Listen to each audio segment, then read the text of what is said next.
મિત્રો આજના વિડીયોમાં હું તમને પ્રભાસ પાટણ વિસ્તારમાં આવેલ વેણેશ્વર મહાદેવ મંદિર વિશે જણાવીશ। વેણેશ્વર મહાદેવ મંદિર ગુજરાતના ગીર સોમનાથ જિલ્લાના પ્રભાસ પાટણ વિસ્તારમાં આવેલું એક અત્યંત પ્રાચીન અને રહસ્યમય શિવધામ માનવામાં આવે છે। સોમનાથ મંદિર રોડ નજીક આવેલું આ મંદિર બહારથી સામાન્ય દેખાય છે, પરંતુ અંદર પ્રવેશતા જ અતિ પ્રાચીન શૈવ પરંપરાનો અનુભવ થાય છે।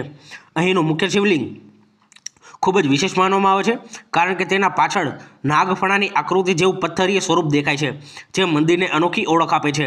સ્થાનિક લોકોમાં એવી માન્યતા છે કે આ સ્થળ સદીઓ જૂનું તપસ્થળ રહ્યું હતું, જ્યાં અનેક સાધુઓ અને શૈવ યોગીઓએ ઘોર તપસ્યા કરી હતી।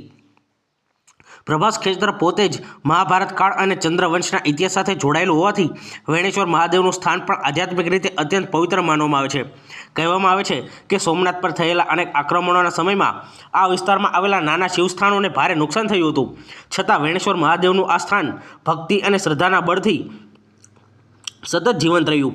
મંદિરની જૂની દિવાલો, પથ્થરની રચના અને ગર્ભગૃહનો પ્રાચીન માહોલ આજે જૂના સમયની યાદ અપાવે છે। અહીં સતત જળાભિષેક થતો રહે છે અને શિવલિંગ પર ચઢાવવામાં આવતા બેલપત્ર, ધતુરા અને રુદ્રાભિષેકને વિશેષ મહત્ત્વ આપવામાં આવે છે। શ્રાવણ મહિનામાં અને ખાસ કરીને મહાશિવરાત્રિ દરમિયાન હજારો ભક્તો અહીં દર્શન માટે આવે છે અને આખું મંદિર ઓમ નમઃ શિવાયના જાપથી ગુંજી ઉઠે છે। ઘણા ભક્તો માને છે કે અહીં મનથી કરેલી પ્રાર્થના ઝડપથી પૂર્ણ થાય છે અને માનસિક શાંતિનો વિશેષ અનુભવ થાય છે।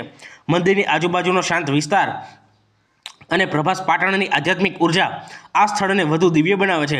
અહીં આવેલા સ્થાનિક લોકો કહે છે કે આ સમગ્ર વિસ્તાર ક્યારેક ઋષિઓની સાધના ભૂમિ હતો।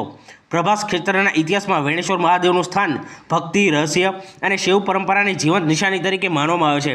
આજના સમયમાં પણ સોમનાથ આવતા અનેક યાત્રાળુઓ મુખ્ય મંદિર સાથે વેણેશ્વર મહાદેવના દર્શનને વિશેષ મહત્ત્વ આપે છે, કારણ કે અહીંનું શાંત, ગંભીર અને પ્રાચીન વાતાવરણ ભક્તોને એક અલગ જ આધ્યાત્મિક અનુભવ કરાવે છે।